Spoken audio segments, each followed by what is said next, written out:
Bonjour à tous, donc bienvenue au troisième webinaire sur les offres V6 de Dassault Systèmes. Je m'excuse des quelques minutes de retard. Donc aujourd'hui, alors merci à ce webinaire était prévu la semaine dernière, mais on n'avait pas eu toutes les billes pour avoir un webinaire vraiment intéressant ou percutant. Là voilà, j'espère que vous trouverez toutes les réponses à d'éventuelles interrogations que vous aviez. Et on remercie Dassault Systèmes qui nous a bien aidé pour se mettre vraiment à jour sur les nouveautés. Et donc je passe la parole à Florian Rivière. On aura une session questions-réponses à la fin du webinaire, comme à chaque fois. Si vous en avez entre-temps, n'hésitez pas à les écrire. Enfin, on utilise évidemment l'écran pour accéder aux questions. Voilà. Je passe la parole à Florian et merci à vous d'être de suivre ce webinaire. Bonjour à tous, Florian Rivière. Donc ce webinaire sur les nouveautés CATIA V6 est le troisième de notre quadrilogie, on va dire, sur l'offre V6. Donc ensuite, après V6 PLM Express et la présentation des Novia V6, l'offre high-end de Dassault Systèmes, aujourd'hui nous allons vous présenter les nouveautés en se concentrant sur CATIA V6. Donc on a dû repousser ce webinaire d'une semaine en raison de la sortie tardive de R 2012 et comme l'a dit Claire, on remercie Dassault Systèmes parce que bon, vous allez avoir aujourd'hui la primeur de certaines nouveautés de R 2012 bien qu'elles ne soient pas à ce jour véritablement officiellement sorties, hein. Voilà, donc une exclusivité on va dire. Alors je vais présenter un petit peu le contenu de ce séminaire en ligne. Ensuite, je vous présenterai les principales innovations au cœur de la V6, c'est-à-dire ce qui fait véritablement la force de la V6 et ce qui fait que la V6 est fondamentalement différente et particulièrement avancée par rapport à la V5. Donc ce ne sont pas des nouveautés des dernières releases, mais ce sont véritablement les avancées, les principales avancées par rapport à V5. En troisième chapitre, on verra les fonctions avancées, c'est-à-dire les fonctions qui ont évolué ou qui sont particulièrement intéressantes aujourd'hui et disponibles sur les dernières releases. On finira par explorer un petit peu, vous présenter les nouveaux produits. Vous verrez qu'il y a certains nouveaux produits, notamment très orientés métier, qui peuvent être intéressants. Et on conclura et vous aurez la possibilité, bien entendu, de poser vos questions. Pour cela, vous utiliserez l'interface de GoToWebinar. Vous avez une petite zone dédiée sur votre interface pour ce séminaire. Alors, la V4, la V5 et la V6 continuent à coexister.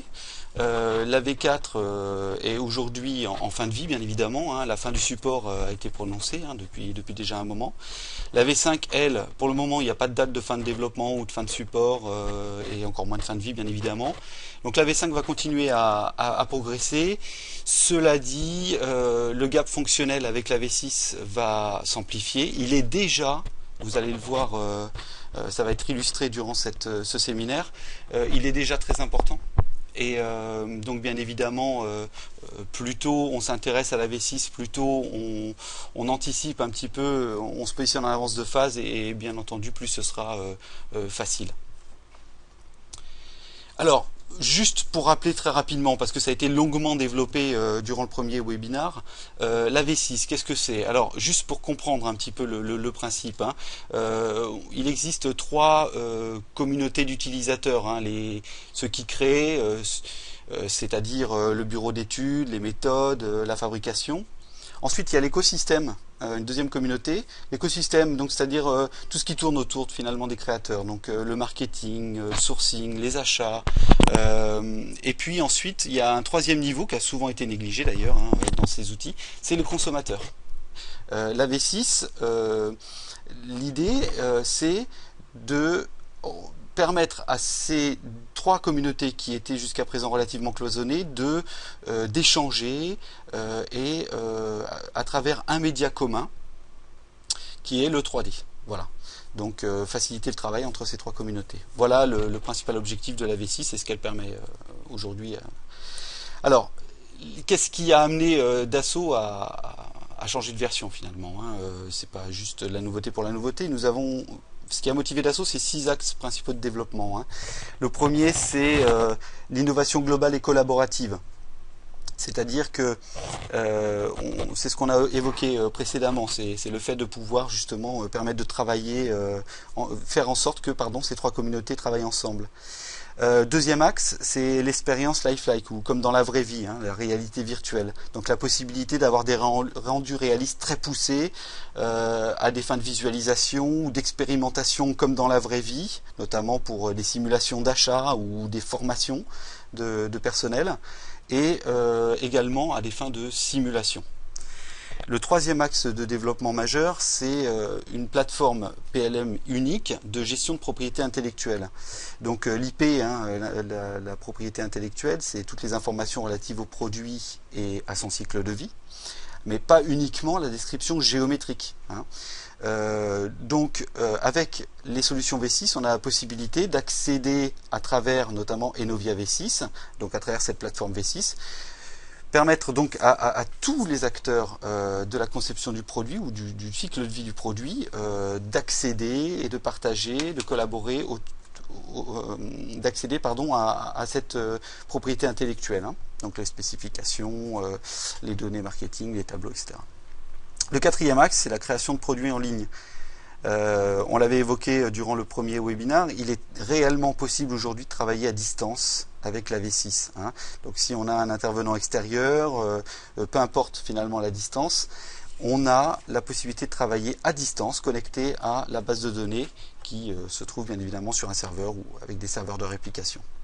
Le cinquième axe, c'est que Dassault a souhaité et a développé des processus industriels qui sont prêts à l'emploi. C'est-à-dire la volonté de Dassault, c'était de s'adapter à chaque industrie, hein, donc d'offrir un produit adapté à chaque industrie. Donc l'auto, l'aéro, l'énergie, l'industrie pharmaceutique, ils n'ont pas tous bien évidemment les mêmes problématiques, ni la même façon de gérer les choses. Donc chaque industrie accède à un PLM adapté à son secteur d'activité. Voilà, c'était l'idée. Donc aujourd'hui, il y a des produits dédiés. Le dernier axe, c'était de faciliter l'acquisition. Il ne souhaitait pas finalement rendre difficile l'accès à la V6 pour notamment les utilisateurs V5. Donc c'est des solutions basées sur des standards Windows. C'est un système totalement ouvert avec une intégration facile avec tous les systèmes existants déjà dans l'entreprise, notamment ceux qui sont basés sur ce que l'on appelle les web services. Le modeler V6, vous allez le voir, ou vous l'avez déjà vu, est proche de celui de V5, donc au niveau de la formation du personnel, c'est facile, hein. Donc du coup, si c'est facile, ça dure moins de temps, si ça dure moins de temps, c'est moins cher. Voilà, alors pour positionner rapidement les produits, Virtool 3D VIA Composer, c'est l'expérimentation. Enovia V6, c'est le partage et la gestion. Et puis au niveau création, Katia V6, Simulia V6 ou Delmia V6. Alors, rentrons dans le vif du sujet. Les principales innovations au cœur de la V6. Alors pour ceux qui ont suivi le premier webinaire, effectivement il va y avoir peut-être quelques petits rappels, mais on a pris soin de ne pas vous montrer les mêmes choses. Alors ce qui est selon nous une des forces de V6 aujourd'hui, notamment de Katia V6, c'est qu'enfin on a la possibilité, c'est plus simplement un 20 mots, un vague concept, on a la possibilité de travailler en même temps sur le même assemblage, c'est ce qu'on appelle l'ingénierie simultanée. On a la possibilité ainsi de paralléliser les tâches de travail. On n'a plus finalement à faire appel à des méthodologies très complexes ou à travailler de manière séquentielle. Donc on va l'illustrer par une petite vidéo. Donc on a deux utilisateurs. Le premier concepteur va faire une modification. Le deuxième, sur le même assemblage, va réaliser une autre modification. Et vous allez voir qu'à la fin, les deux modifications seront prises en compte dans la base. Donc là, en fait, on voit les deux écrans. Ils dialoguent ensemble par le biais des outils de collaboration qui sont intégrés à CATIA V6, c'est du standard. Donc on a une sorte de MSN pour CATIA V6 si vous voulez. Donc là le premier utilisateur lui dit bon écoute voilà il y a ce moteur là, il faudrait que tu modifies la référence. Donc le deuxième utilisateur va faire une recherche dans la base de données. Vous avez vu c'est une recherche par similarité, on en reparlera tout à l'heure. Il a pu rapidement retrouver dans sa base de données un produit similaire à celui qu'il avait ouvert. Donc il y a une reconnaissance de forme en fait qui s'effectue et il a pu retrouver très rapidement la référence qu'il cherchait. Le deuxième utilisateur, lui, pendant ce temps, va faire une autre modification. Alors, il ne va pas remplacer une pièce, il va en rajouter. Il est en train de simplement faire rajouter une clavette sur cet axe. Alors pour ça, bon, ben, vous avez vu, hein, il y a des fonctionnalités qui existaient en V5, comme la création de Power Copy ou du DF. Donc là, il instancie très rapidement sa clavette. L'autre utilisateur ayant terminé de faire sa modification sur le moteur va lui dire bah voilà c'est fini, je te montre. Donc il fait un petit snapshot et puis l'autre utilisateur a la possibilité de comparer très rapidement, très simplement l'avant, l'après et il valide la modification. Les deux utilisateurs, vous voyez un petit peu les progress bars là, enregistrent dans la base quasiment simultanément, peu importe. Et quand on regarde dans la base de données, parce que là attention, on n'est pas dans, enfin on est dans CATIA, mais on est dans la base de données, c'est le PLM graphique, le navigateur graphique de base de données. On voit effectivement en rouge les éléments qui ont été modifiés. Donc les deux modifications des deux utilisateurs ont été prises en compte. Voilà. Donc l'ingénierie simultanée, c'est enfin possible aujourd'hui avec CATIA V6. Donc juste pour rappel, un produit qu'on appelle produit 0, composé du produit 2, du produit 1 et du produit 3. Le premier utilisateur modifie le produit 1, le deuxième utilisateur modifie le produit 3. Ils enregistrent dans la base, peu importe l'ordre d'enregistrement. Vous allez avoir les deux modifications qui vont être prises en compte dans la base de données. Voilà. Ça, c'est une petite révolution. Et donc, une innovation majeure au cœur de V6.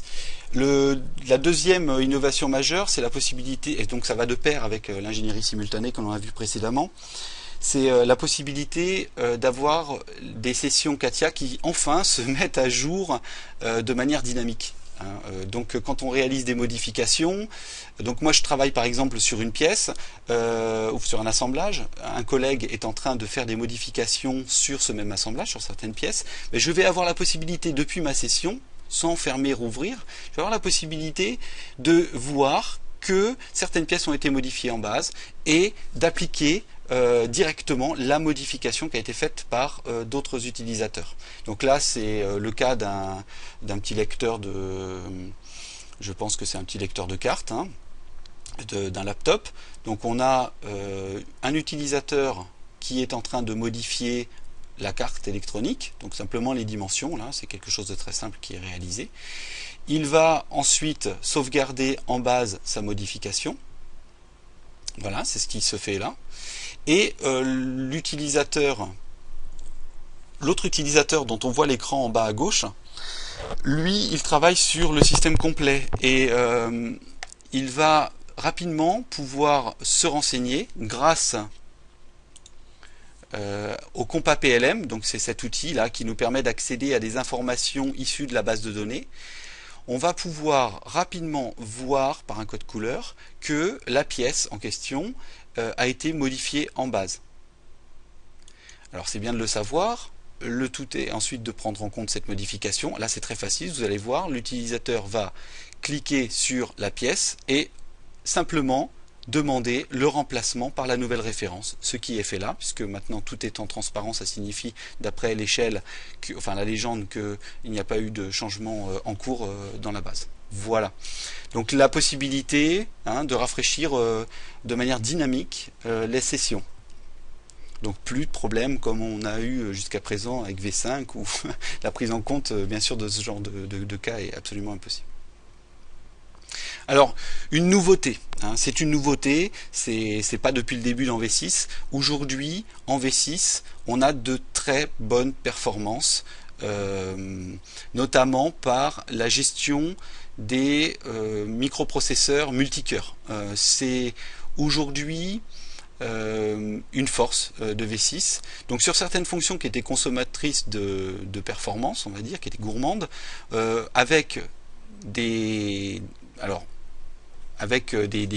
processeurs multicœurs, on a des améliorations de performance quand même très importantes, puisqu'on va jusqu'à 70% de gains avec un multicœur, enfin un microprocesseur à 8 cœurs. Alors ok, un microprocesseur à 8 cœurs, faut encore l'avoir, mais voilà, jusqu'à 70% de gains. Donc c'est considérable, c'est une vraie avancée.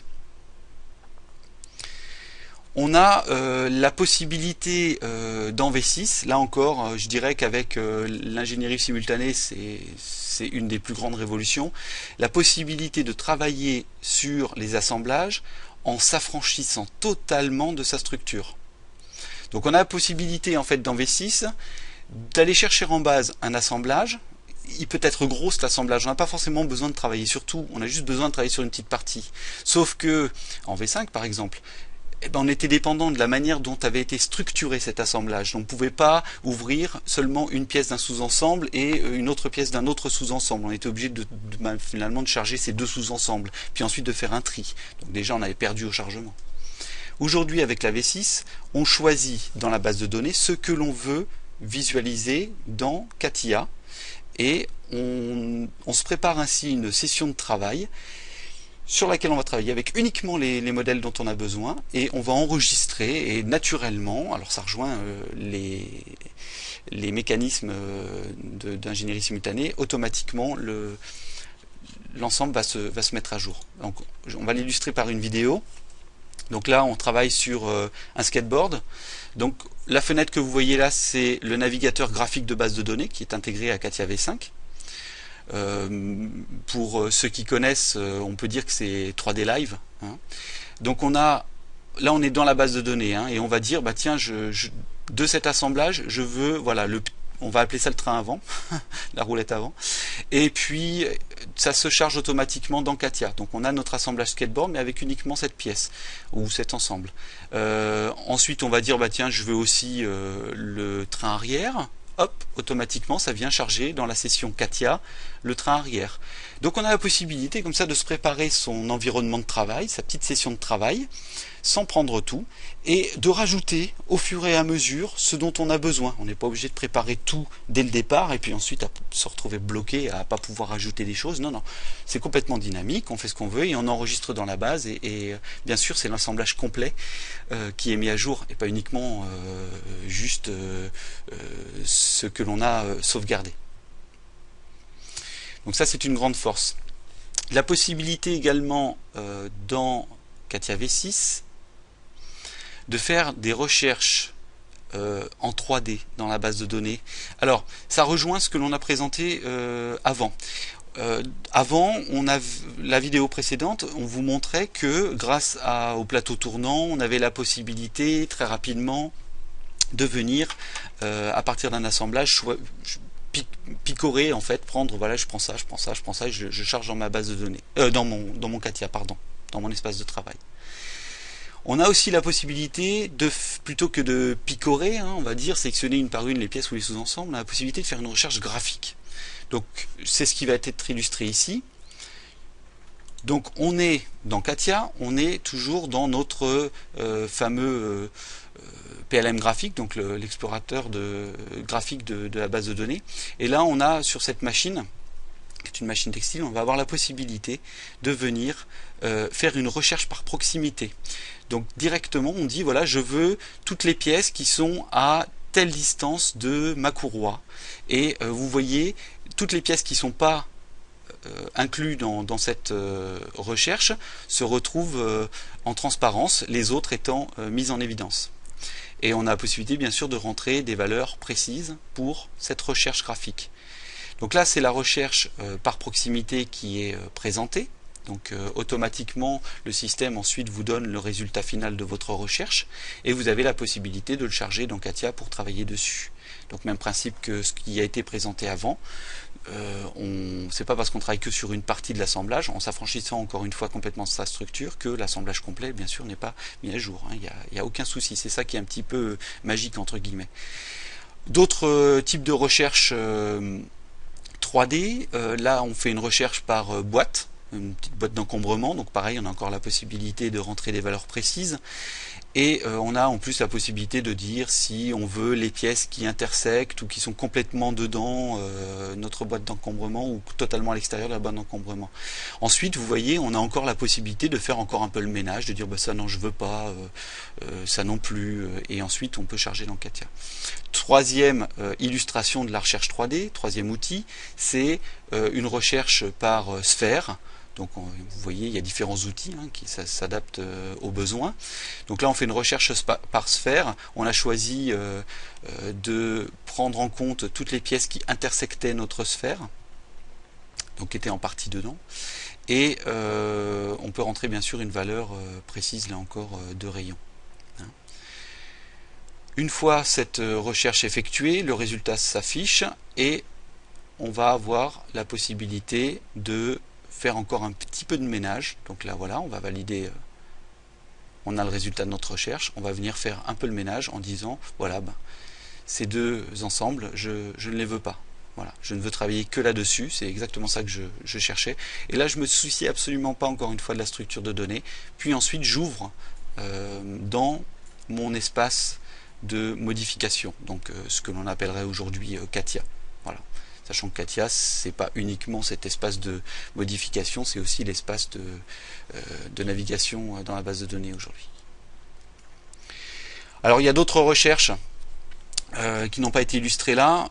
Il y a notamment la recherche par zone, très utile lorsque les zones ont été spécifiées, notamment pour le secteur aéronautique ou auto. Et puis on a des recherches par similarité. Alors ça c'est très fort aussi. On l'a illustré tout à l'heure avec le moteur. Il y a une reconnaissance de forme. Vous avez la possibilité de rechercher des pièces similaires en base, d'un point de vue géographique. Et vous avez le résultat avec une notation sous forme d'étoiles. 5 étoiles, on est vraiment très proche de la forme. 3 étoiles, il y en a un peu moins. Bon. Et ça permet de faire une recherche par similarité. Ça c'est des gains énormes, finalement.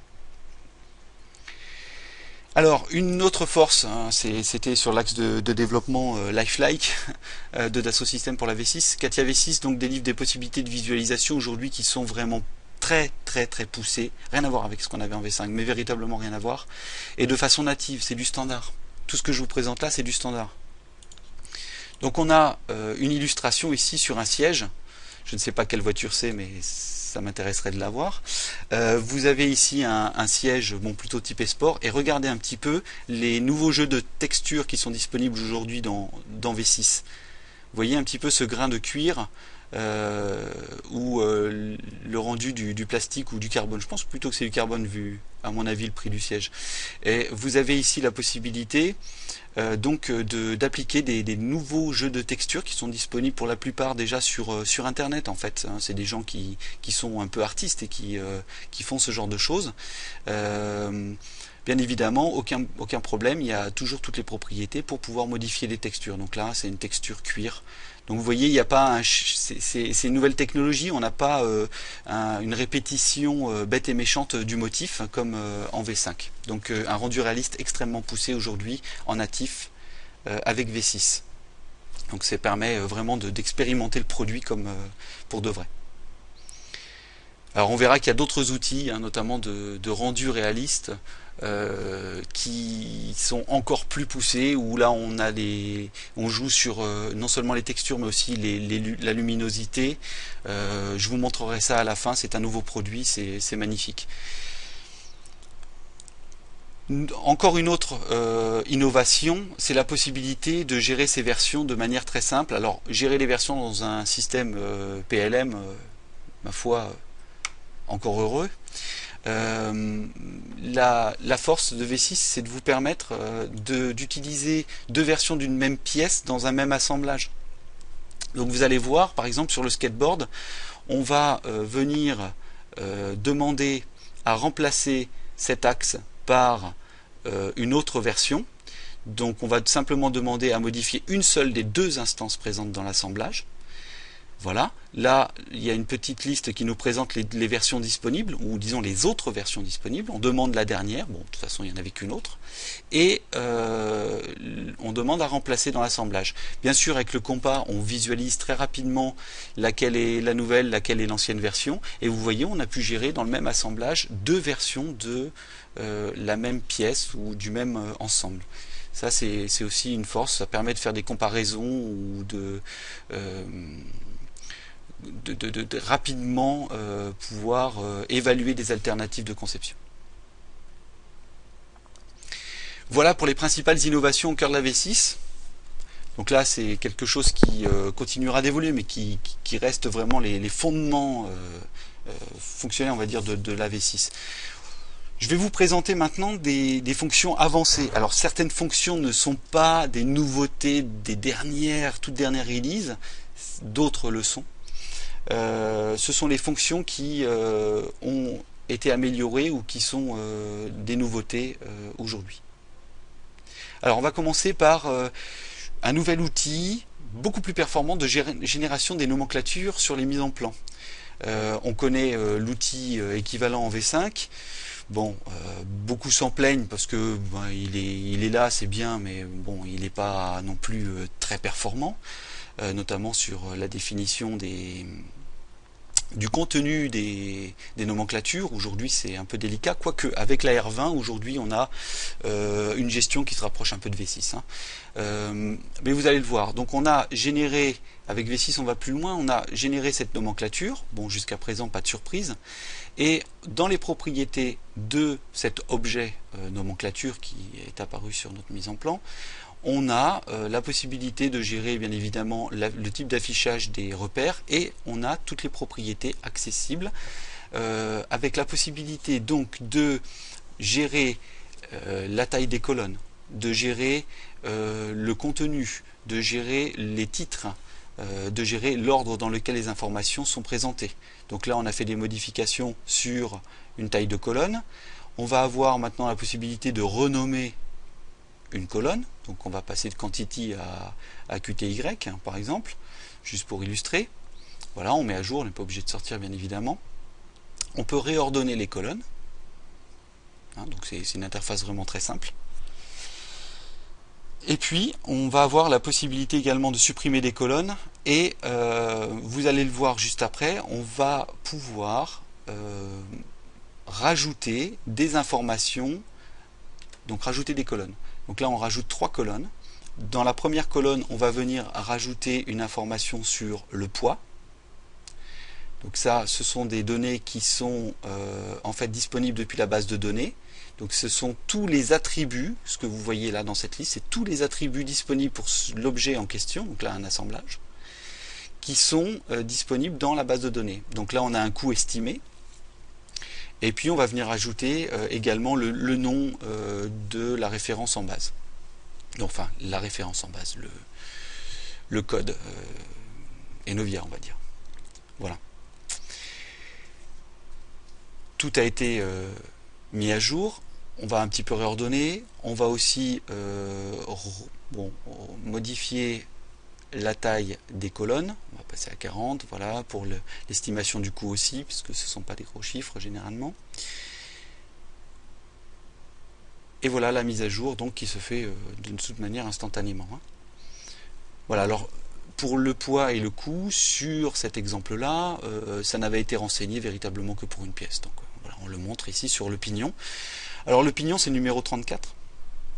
Et vous allez voir, on a aussi en lien avec cet outil de nomenclature la possibilité de créer des bulles très rapidement, un peu comme en V5, avec la bulle qui est automatiquement en cohérence avec la nomenclature. Donc on a le pignon qui est bien le numéro 34, c'est apparu automatiquement, et ça reste bien sûr, tout ceci est dynamique, ça se met à jour tout seul, on n'est pas obligé de le recréer bien évidemment à chaque modification. Voilà pour une première une fonction avancée en fait de V6. Alors une deuxième fonction qui est en standard.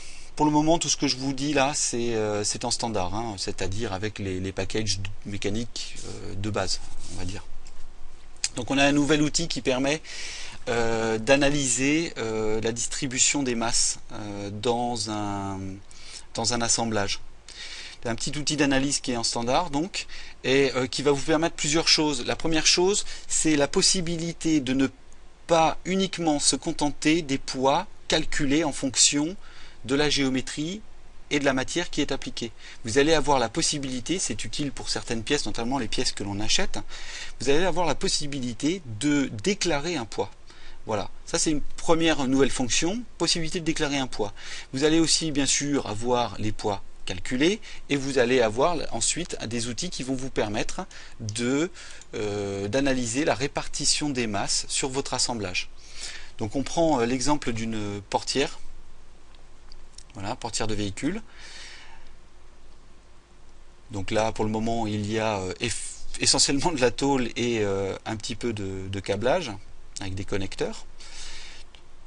Donc on va, grâce au compas, c'est un outil qui est accessible grâce au compas. Vous verrez que le compas est indispensable en V6. Vous allez, c'est le meilleur copain finalement de l'utilisateur en V6. Vous allez avoir ici rapidement l'information sur les pièces pour lesquelles un poids a été déclaré, pour lesquelles un poids a été calculé, ou pour lesquelles aucun poids n'a été stipulé. Donc là, on a vu que sur la tôle, on avait un poids calculé, parce qu'il y a une matière d'appliquer. Sur le petit connecteur, on avait un poids déclaré. Sur ce connecteur-là, on ne l'avait pas fait. Donc très rapidement, vous voyez, on peut le faire. Il n'y a pas besoin de rentrer dans des interfaces très complexes. Et puis on va ensuite faire une petite modification pour vous montrer que c'est bien sûr ça se met à jour tout seul. On va venir rajouter, alors ça ce sont les nouveaux outils aussi de création de câblage.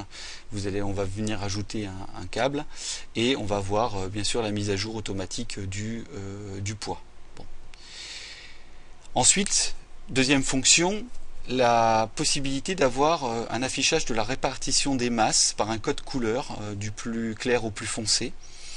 On sélectionne un ensemble enfin tout ou partie finalement de l'ensemble et on a la répartition des masses de ce que l'on a sélectionné.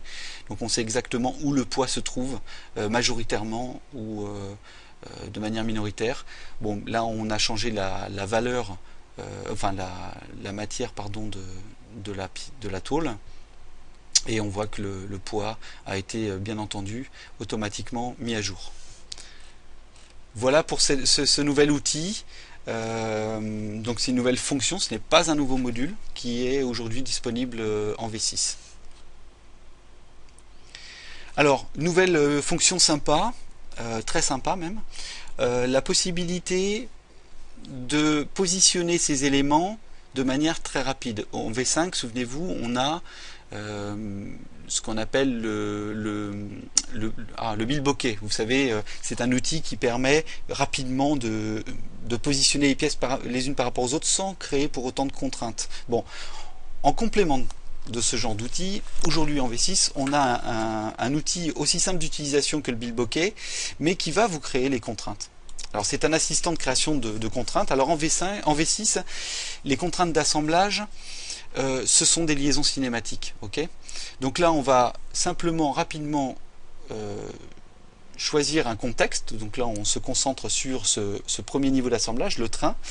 Et on est, vous voyez, il n'y a aucune icône. On est dans un espace de smart positioning, positionnement intelligent, dans lequel on manipule les éléments et en fonction de ce que l'on pointe, le système va calculer automatiquement les contraintes cinématiques qu'il est possible de créer à partir donc des éléments sélectionnés, les éléments sélectionnés devant être publiés. Hein.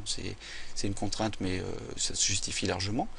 Voilà, donc on a très rapidement pu créer par exemple ici deux liaisons cinématiques et vous allez le voir, on va avoir la preuve que ces liaisons ont été créées avec la possibilité de simuler en respectant les contraintes. Voilà. Donc ça c'est un outil qui est très très utile parce qu'on sait tous à quel point la création de contraintes, donc peu importe l'outil CAO finalement, hein, la création de contraintes est une opération fastidieuse. Alors bien sûr il y a des notions de méthodologie squelette qui aident, mais bon, c'est pas toujours applicable.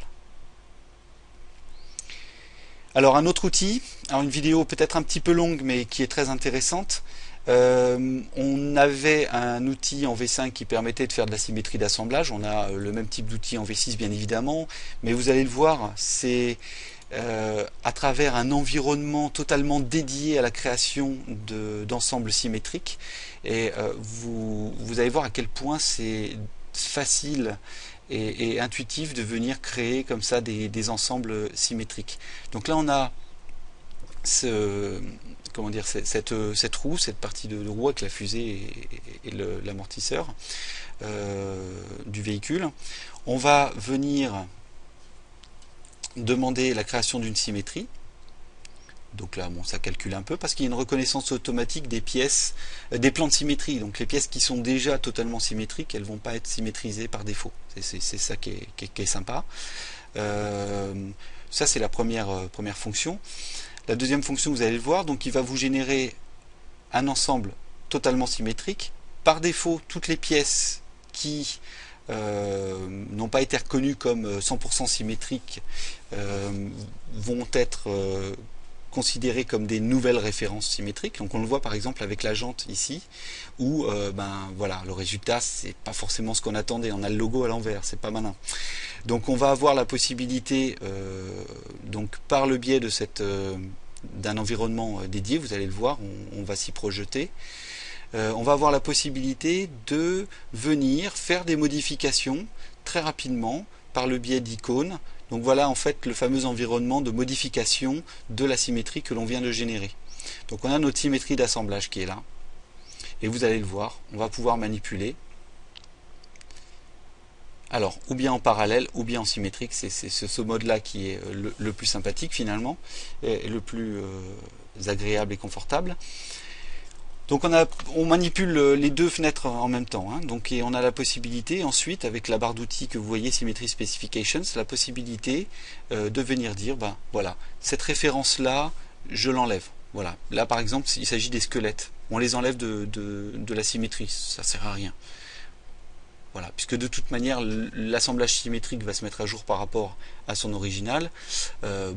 C'est évident que la notion de squelette, là, pour le coup, c'est inutile, on les enlève. Donc on fait un peu le ménage. Et puis ensuite, typiquement, pour notre pneu et notre jante, où on n'a pas besoin de symétrique, on va venir dire, ben, je garde la référence d'origine.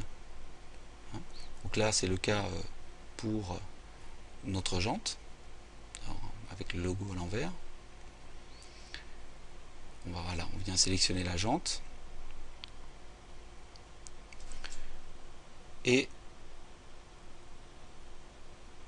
donc là on voit que c'est une nouvelle référence qui a été générée et on va pouvoir demander donc à réutiliser la référence d'origine. Voilà, vous avez différentes icônes. Là on utilise la référence d'origine. Voilà. Donc bien sûr, modification de l'une implique modification de l'autre puisqu'il s'agit de la même pièce. Hein. C'est plus le symétrique. Pareil pour le pneu. Et puis on peut faire ça aussi pour l'amortisseur qui, lui non plus ici n'a pas besoin d'être une nouvelle référence. Parce qu'on reprend le même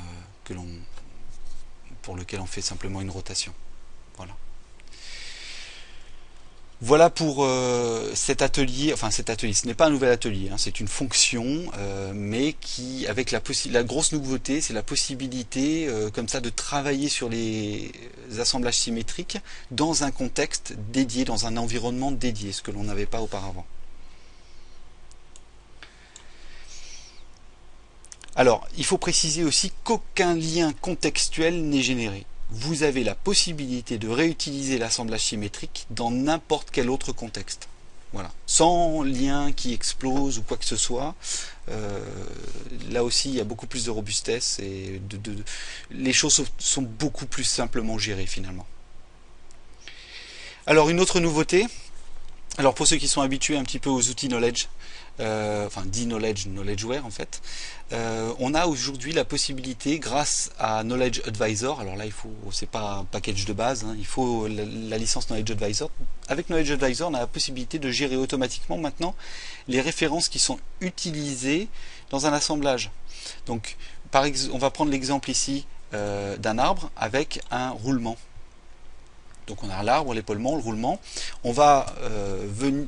Donc on est venu, excusez-moi, on a dans Knowledge Advisor la possibilité de venir ajouter ce qu'on appelle des tableaux de ressources. Hein. Donc là on a dit j'utilise comme ressource la famille de pièces des roulements. Bon, ok, donc mon système Knowledge finalement que j'ai conçu, il est au courant des ressources auxquelles il a accès et on va voilà, venir modifier le diamètre de l'arbre et le système nous a dit automatiquement bah voilà, moi suivant le diamètre de l'arbre que tu as mis que tu as spécifié, ben j'ai modifié les deux roulements hein, qu'il y a de chaque côté d'un bout à l'autre pardon de l'arbre et donc la référence du roulement a automatiquement été mise à jour. Donc là ça c'est possible avec Knowledge Advisor aujourd'hui, c'est une nouveauté et ça permet notamment, vous savez, quand vous faites des templates d'assemblage, des modèles experts ou des modèles de départ de certains assemblages, vous allez avoir finalement, grâce à cette nouvelle fonction, la possibilité de gérer cela de manière beaucoup plus légère, beaucoup plus naturelle. Vous allez demander finalement beaucoup moins de manipulation à l'utilisateur final et vous allez avoir une arborescence toujours qui contient toujours le strict minimum. Il n'y aura pas d'éléments inutiles finalement, avec donc une gestion des configurations qui est beaucoup plus facile. Voilà, donc ça c'est une nouveauté, ça se gère de manière très facile avec Knowledge Advisor aujourd'hui, pour peu bien sûr qu'on ait correctement spécifié ces familles de pièces dans la base. Alors, une nouveauté, on pourrait se dire mais pourquoi ça n'existait pas avant? La possibilité de créer des textes en 3D. Enfin, on va dire. Alors, la prétention de cet outil n'est pas de concurrencer des outils du type des produits partenaires hein, du type type 3 qui est développé pour CATIA V5 par Vision Numérique. Type 3 produit par Vision Numérique, ça reste un outil qui va au-delà de ce qu'a développé Dassault ici. Donc ils n'ont pas du tout la prétention de marcher sur les plates-bandes de leurs partenaires, mais voilà, ils mettent à disposition, alors c'est pas tout à fait de base hein, quand même, c'est un outil qui est disponible dans l'équivalent de ce qu'est GSD aujourd'hui dans V5, qui s'appelle SUR, sur pour surface. Donc c'est un peu l'équivalent voilà, de GSD aujourd'hui, SUR, qui va bien plus loin d'ailleurs que GSD, et notamment en offrant la possibilité, depuis le Sketcher, de créer du texte 3D. Donc on va voir un petit peu comment ça fonctionne. On a ici un robinet, on va venir graver sur le dessus un texte. Donc on se met dans le Sketcher et on a ce nouvel outil T de création de texte. Donc là on va venir créer un texte qui va venir se mapper autour de notre cercle. Hein. Donc on n'a pas la possibilité de sélectionner aujourd'hui n'importe quel type de courbe, mais ça vient, hein. C'est juste que bon voilà, l'outil vient de sortir, il est encore en cours de développement. Vous allez avoir la possibilité de gérer la justification, la police, la taille de police, vous allez avoir la possibilité de gérer l'espacement, etc. Absolument tout comme finalement dans Word. Et vous allez obtenir très rapidement un texte qui est, ma foi, pas très lourd, et qui permet ensuite derrière de faire du gravage ou du marquage sur les produits. Voilà pour cette nouvelle fonction texte 3D disponible aujourd'hui sous V6. Alors, une autre nouveauté très intéressante, la gestion des mises en plan de grande taille aujourd'hui est encore améliorée sous V6, notamment par une nouvelle fonction qui est la possibilité de créer des vues qui, par défaut, sont non à jour. Alors ça paraît bizarre comme ça, mais imaginez vous avez un très gros un plan d'un grand ensemble à générer. Ce qui prend énormément de temps, c'est la création des vues.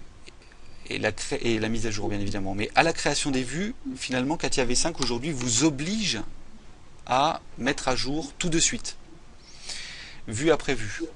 En V6 vous avez aujourd'hui la possibilité, on va le voir, illustré, de créer des vues par défaut non à jour. Alors c'est dans les options V6 où on va demander donc à activer cette fonctionnalité ou à désactiver le mode par défaut, on va dire.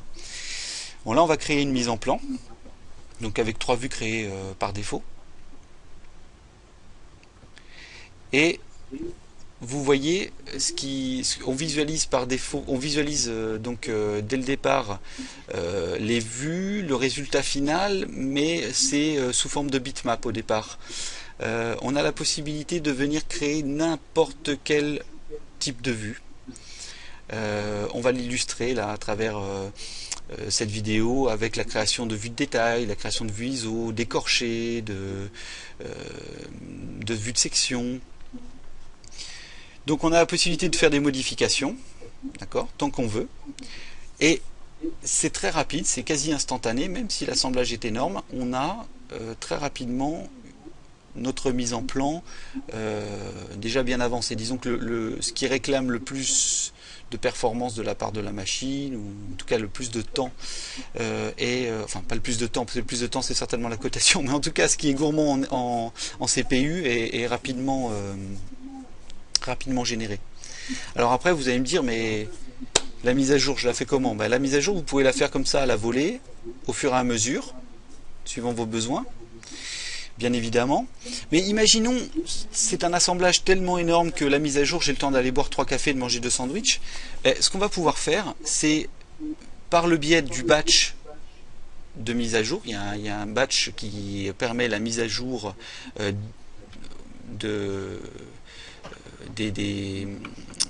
la mise à jour des mises en plan de manière automatique. Vous allez pouvoir programmer. Excusez-moi, il y a une personne qui m'a certainement mis en haut-parleur et j'ai un écho monstrueux, je m'entends parler. Voilà, merci. Donc on a la possibilité, une fois qu'on a positionné toutes les vues, de demander, de programmer une mise à jour automatique par le biais de ce batch durant la nuit par exemple. Voilà. Et le lendemain on revient et on n'a plus qu'à mettre en la cotation. Plus qu'à. Alors une autre avancée, les copies avancées de structure d'assemblage, donc la possibilité en V6 de créer des copies d'assemblage, donc de créer de nouveaux assemblages sur la base d'assemblages existants. Donc là on a l'exemple d'un moteur. On a le carter qui est lié à un brut, d'accord, donc il y a des liens. Vous allez aussi avoir de lier à cet assemblage une mise en plan. Donc l'utilisateur va venir rechercher tous les éléments liés à son moteur et va venir rapidement demander une duplication. Donc la duplication n'est pas faite automatiquement, directement. On passe par un état intermédiaire d'analyse où on va avoir la possibilité de spécifier ce que l'on veut réellement dupliquer ou ce que l'on veut réutiliser comme si on veut réutiliser les références existantes. Donc ça fonctionne aussi avec la mise en plan bien évidemment. Donc là la personne a aussi ouvert dans sa session la mise en plan. À partir de là on a un petit code couleur, vert pour ce qui doit être dupliqué, bleu pour ce qui doit être réutilisé et blanc pour ce qui doit être exclu de l'opération. Alors on a vous voyez là, par défaut déjà il y a déjà du bleu et du vert, il n'y a pas que du vert. Alors pourquoi il y a ici des éléments qui sont en bleu, c'est-à-dire à réutiliser tel quel? En fait c'est l'option Optimize Reuse là que vous voyez ici qui permet ça. Si cette option est cochée, les pièces qui appartiennent à des projets, enfin qui ont été déclarées comme pièces standards dans la base, ou les pièces qui appartiennent à d'autres sites sont par défaut considéré comme étant à réutiliser. On a la possibilité ensuite bien sûr de faire des petites modifications d'état en disant voilà ce carter là je le conserve tel quel, je ne vais pas générer une nouvelle référence. Donc là on va faire une structure clone avec pour certaines pièces une réutilisation des références existantes, pour d'autres la création de nouvelles références sur la base de l'existant. Voilà, c'est une sorte de new from. Et on a ensuite voilà le nouveau moteur prêt à être modifié pour générer une nouvelle référence d'assemblage. Voilà, donc les modifications ici. Voilà. Alors on a un nouvel outil, oui, on a une nouvelle fonction aujourd'hui dans SUR, donc dans l'équivalent de GSD V5, donc SUR V6, un nouvel outil de mise à plat.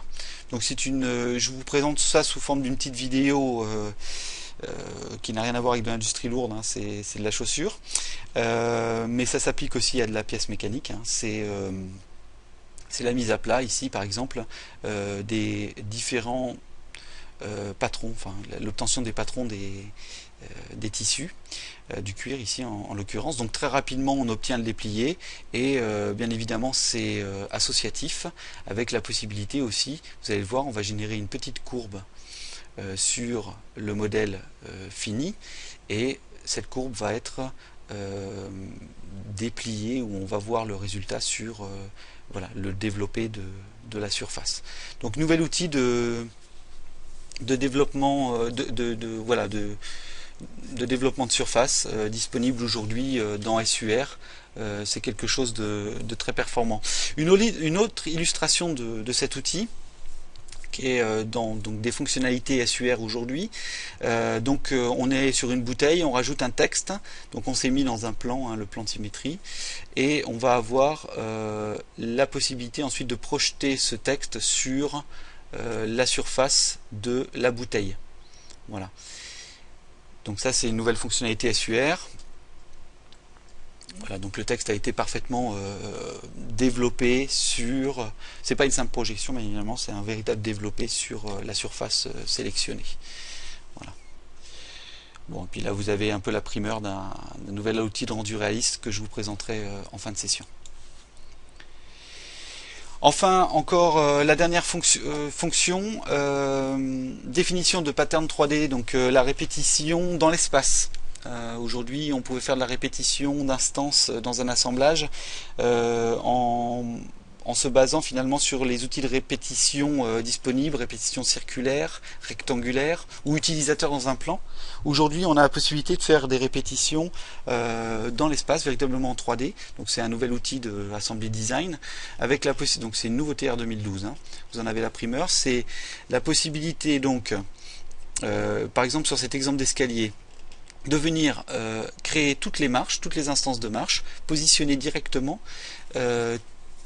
suivant des systèmes d'axes qui ont été créés dans un set géométrique. Alors ou bien on sélectionne les systèmes d'axes un par un, ou bien on les met tous dans un set géométrique, et ce set géométrique est sélectionné pour la création de la répétition. Donc c'est ce qui est présenté ici, on voit effectivement tous ces axes qui ont été générés.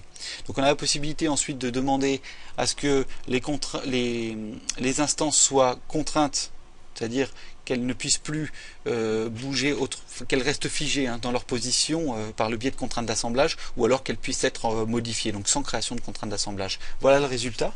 Donc ça c'est une nouveauté.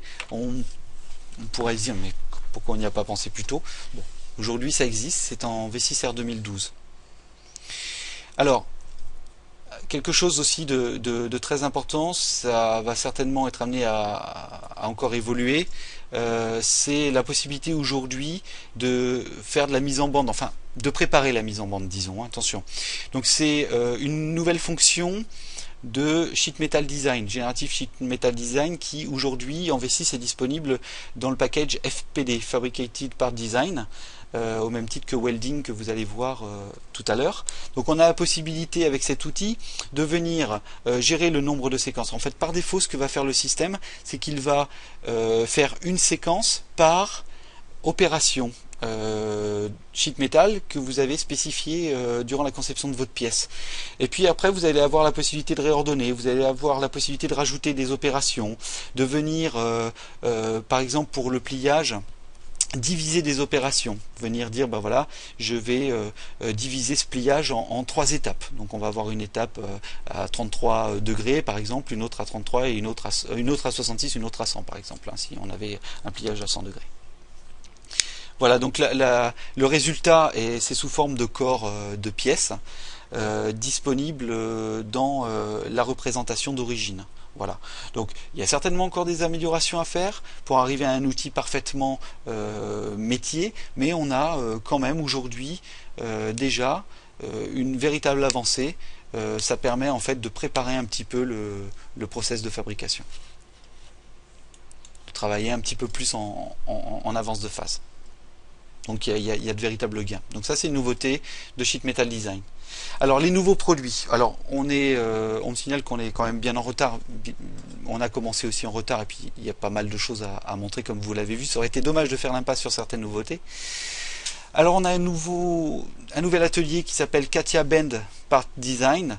Alors pour ceux qui avaient assisté au premier webinar, j'avais présenté un outil nouveau dans V6 qui s'appelle LiveShape, qui vous permet de faire du brainstorming 3D, de dessiner sans forcément de connaissances CAO, sans trop se soucier des caractéristiques mécaniques de la pièce, mais vraiment de faire voilà, de faire un peu de brainstorming 3D, d'y aller directement dans un environnement totalement intuitif et immersif. Eh bien ils ont appliqué un petit peu ces technologies-là à la conception de pièces de tôlerie. Donc c'est ce qui va être illustré ici sur une pièce de ce siège. Donc on est dans un environnement, vous voyez, totalement immersif, pas d'icône, tout se fait par menu contextuel. On a au départ donc la possibilité de dessiner une première plaque, on définit une épaisseur et à partir de là on n'a plus qu'à tirer sur les bords. Les plis se font automatiquement, vous le voyez. Et vous voyez aussi dans les petites icônes, alors bien sûr on a la possibilité de rentrer des valeurs précises, hein. Et vous avez accès par le biais des petites icônes contextuelles à une bonne partie des fonctions aujourd'hui disponibles dans Sheet Metal. Cela dit, cet outil n'a pas prétention à remplacer Sheet Metal Design. Cet outil a prétention de faire gagner du temps sur la définition initiale de la pièce. Donc vous allez de manière très intuitive faire votre pièce, vous pouvez obtenir le déplié comme vous le voyez ici, et puis ensuite si pour des fonctions un petit peu plus avancées vous allez avoir la possibilité bien entendu d'ouvrir cette pièce dans Sheet Metal Design pour venir faire des modifications et peaufiner la conception. Voilà. Donc là vous voyez on a fait un pli, le grugeage il a été géré, hein. C'est assez impressionnant, hein. C'est bluffant. Voilà pour ce nouvel outil, donc Ben Part Design. Nouvel atelier disponible sous V6.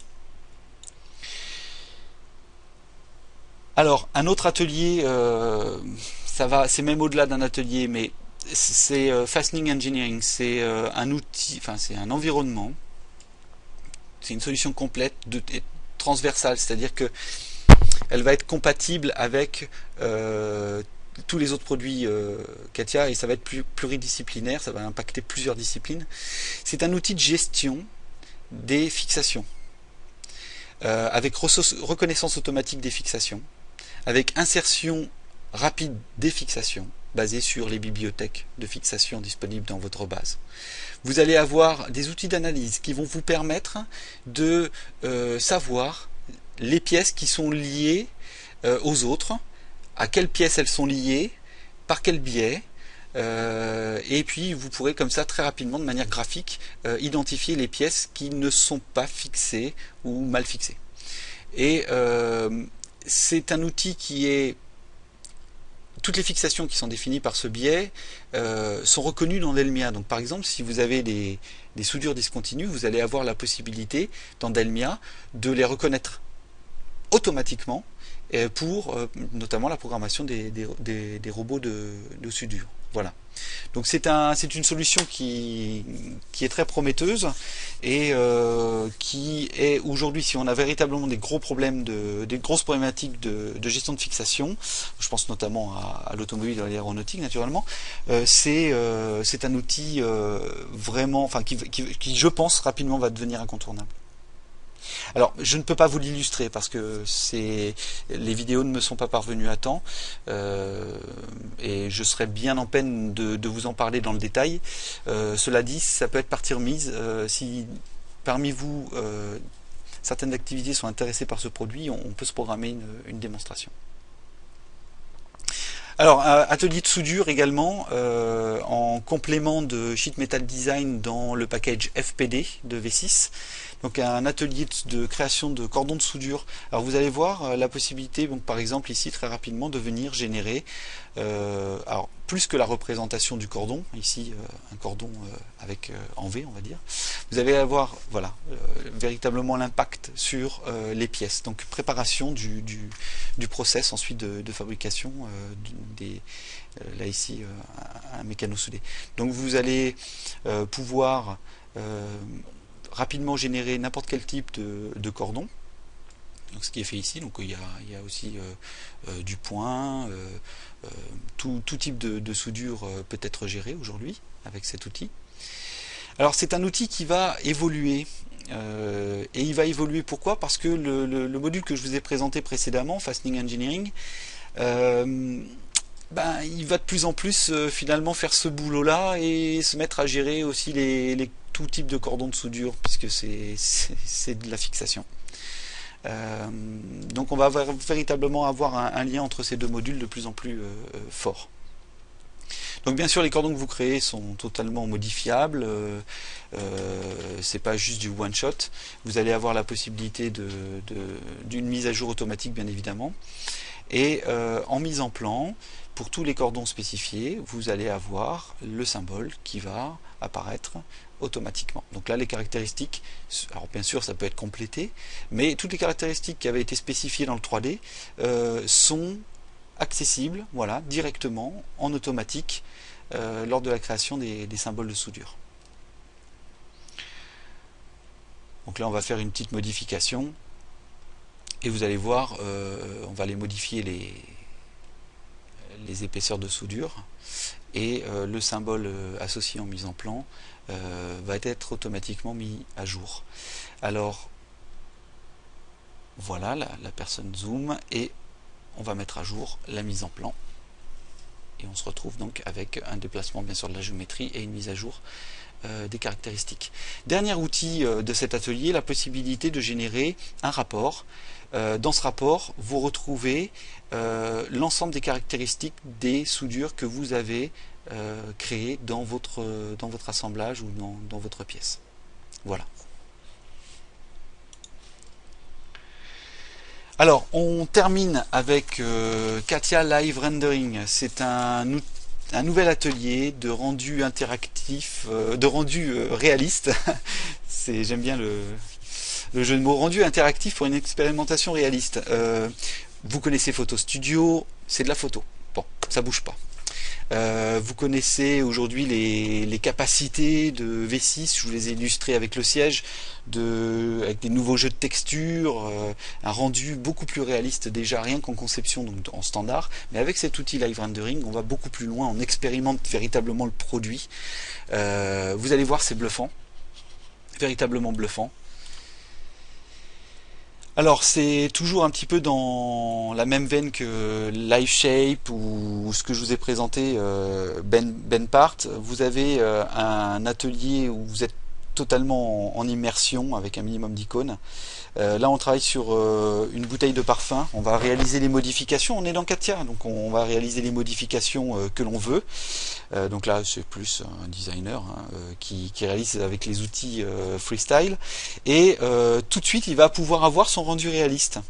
Donc c'est quelque chose qui se calcule sans grande préparation, c'est généré automatiquement. Bon, bien sûr, après on peut peaufiner les réglages, mais les réglages par défaut sont déjà vraiment bluffants et vous donnent un rendu réaliste impressionnant de votre pièce. Et vous avez vu, vous pouvez tourner autour, vous pouvez bouger.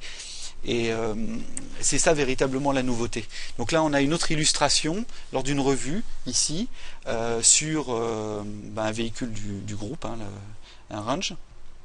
Donc vous voyez quand ça bouge, ça pixelise un peu. C'est la techno qu'ils ont réussi à développer et qui permet justement une grande fluidité dans le mouvement avec un rendu réaliste mais vraiment véritablement impressionnant. Donc là on a l'impression d'être face à une photographie Non, non, il s'agit bien de la maquette du véhicule. Alors je vous cache pas que, bien sûr, au niveau préparation sur les textures notamment, bon, il vaut mieux avoir bien préparé ces textures dans sa base de données, mais bon, ça à la limite, quand on est notamment dans l'automobile, sur la carrosserie, on a toutes ces palettes de peinture. Donc il y a bien sûr du temps là-dessus, et puis je vous cache pas que la machine qui est derrière, là, bon, peut-être pas pour la bouteille de parfum, hein, ça se fait bien, mais sur le véhicule là, bon ben vous avez, il y a une grosse machine hein, qui est derrière, hein, bien évidemment. Hein. Une deuxième vidéo pour terminer, toujours sur ce véhicule, juste pour vous montrer hein, que même le véhicule, oui, ça bouge en direct. Donc là on a l'impression véritablement d'être sur une photo, et on est bien en Katia. On est bien en Katia. Voilà. Les fonds étant eux des photos, mais avec un environnement sphérique. Vous avez véritablement l'impression d'être dans votre environnement. Ces fonds seront disponibles sur les sites communautaires de Dassault Systèmes. Donc les gens pourront mettre à disposition leurs fonds dans des formats adaptés, et vous pourrez rapidement télécharger les fonds et les inclure dans votre rendu. Donc là on télécharge un fond, voilà, on l'a sur le bureau, et on a juste à faire un drag and drop, hop, et hop, on change d'environnement. On se retrouve maintenant dans une espèce de showroom avec la possibilité, comme je vous le disais, quand même de peaufiner un petit peu les réglages, notamment au niveau de l'éclairage. Voilà, nouvel outil particulièrement bluffant de rendu réaliste, qui permet maintenant d'expérimenter le produit en conditions quasi réelles, quoi. Voilà. Il y a juste des caractéristiques physiques en plus qui sont présentes avec Simulia. On est au bout de la simulation. Voilà. Pour les nouveautés V6, parmi elles donc les toutes dernières de R2012. Donc je vais, pour conclure, rappeler que les nouvelles fonctionnalités sont très orientées confort et productivité, que la V6 c'est la possibilité véritablement de travailler en collaboration, notamment avec la capacité véritablement de travailler en ingénierie simultanée. Il y a de nouveaux ateliers et des fonctions qui sont beaucoup plus orientées métier que par le passé. C'est un des axes aussi de développement pour l'avenir de Dassault Systèmes pour la V6. Des performances qui sont remarquablement améliorées. On en a parlé brièvement avec la possibilité maintenant de gérer le multicœur. Vous avez vu en introduction, pour ceux qui sont arrivés un petit peu plus tôt au séminaire, j'avais fait tourner une vidéo avec le cœur du réacteur à fusion. C'est quelque chose, il y a 100 000 pièces, c'est un truc monstrueux. Et bien, ok, bon, soit avec une bonne machine, mais ça s'ouvre, ça se gère et il n'y a pas de triche. Et puis le PLM graphique qui est aussi une avancée sur V6, voilà, avec la recherche 3D notamment et la possibilité de s'affranchir de la structure des assemblages. Voilà, le troisième séminaire de notre quadrilogie est terminé. Rendez-vous le 1er juillet à 11 h, donc la même heure, pour le dernier webinar qui sera consacré au chemin de migration et au déploiement. Donc là on parlera un petit peu plus scénario de migration et services à prévoir pour donc la manière de séquencer un projet de déploiement de V6. Voilà, je vous remercie toutes et tous d'avoir assisté à ce webinaire, et je vous dis à bientôt.